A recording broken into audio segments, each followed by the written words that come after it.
everybody, it's Christopher Name and I'm back with my Singer 401A. Let's see, I've got my camera on a tripod here. I had a lady that was bitching because my camera's never on a tripod, and I told her, I said, hey, I'm happy to take donations to buy better equipment for your free videos that you're getting. Okay, so anyway, another reason why I have the camera sometimes not on a tripod is because I have to move it around to show you things. I don't have someone running the camera for me. I'm trying to be very self-sufficient. So, you know, and you're not paying for it, it's free. So don't bitch. If it's free, don't bitch. Bitch if you pay for it, don't bitch if it's free. Okay, so let's get back to the sewing machine. There's something about this nostalgia of a sewing machine like this, okay? This is a long running sewing machine. There's longevity to this. You know, how many people do you know have been married since they first got married and their kids and grandkids are around? These people are still married.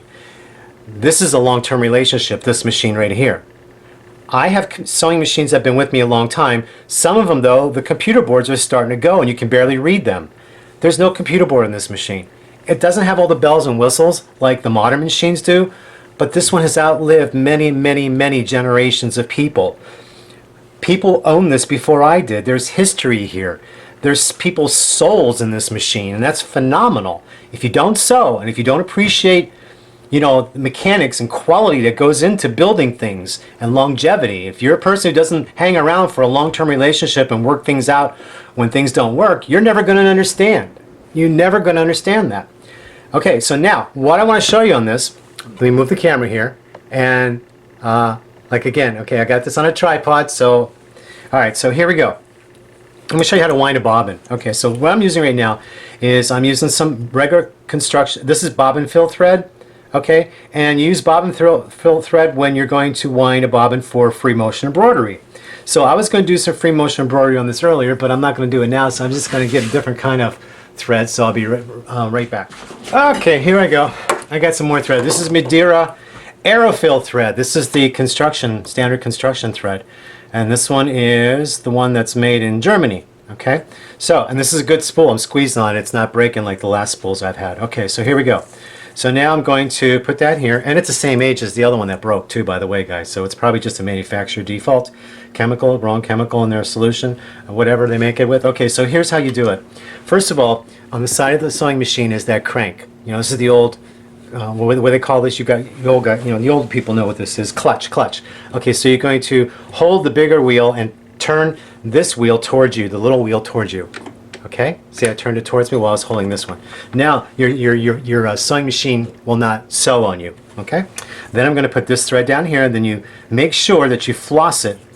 You floss it under this little circle wheel here. All right, I'm trying to find easy names for you guys to understand. Okay. Alright, so you put it there, and then this has to be lifted up.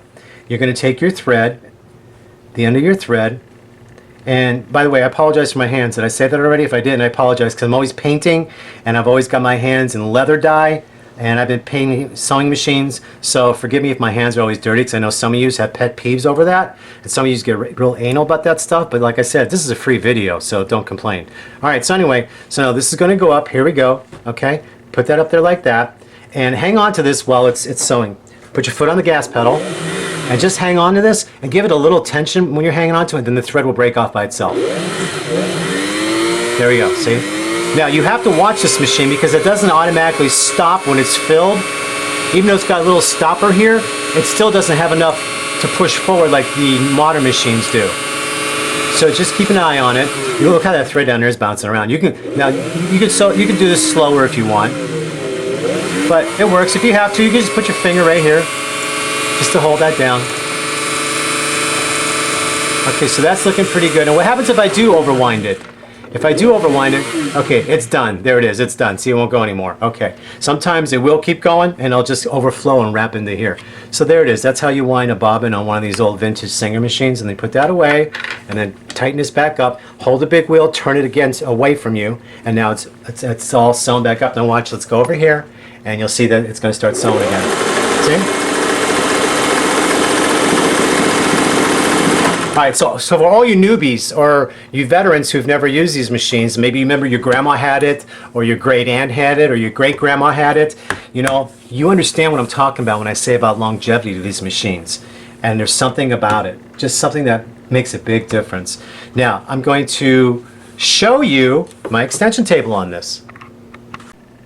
Okay, I've got the camera off the tripod, and here's my extension table. You see? Isn't that great? And I showed you in a previous post how I basically built it. I have all kinds of blog posts on how to build extension tables. They're so important. And here's the story with that so you people understand, okay? Years ago, these sewing machines came in a cabinet.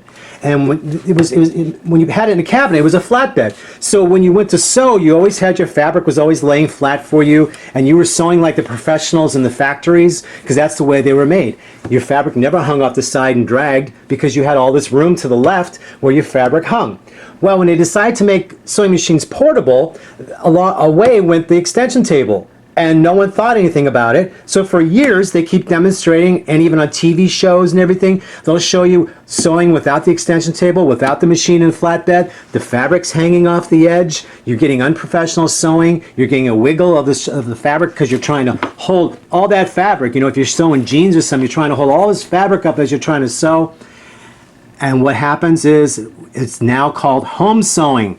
Non-professional sewing. They used to call it housewife sewing, and then they said, no, that's not politically correct anymore, so we have to call it non-professional sewing or home sewing. And the professional way of sewing was taken away years ago when machines became portable. You see, that's the story, so you all know that. The newbies, you all know that. The veterans, now you know why. So if you're a teacher and you're teaching, make sure you're having an extension table or flatbed to teach your new students the proper way. Don't repeat the habits of the bad days because people were not educated. You know, everyone's going to follow the yellow brick road. They're going to, you know, everyone's going to follow the leader. What the leader does, they're going to do. And if it's good, they're going to be professionals who have great results. If it's bad, then they're going to just keep repeating those bad habits down the generations like it has been when the machines went portable. All right, I hope that explains everything to you all. Take care. I love you. Bye.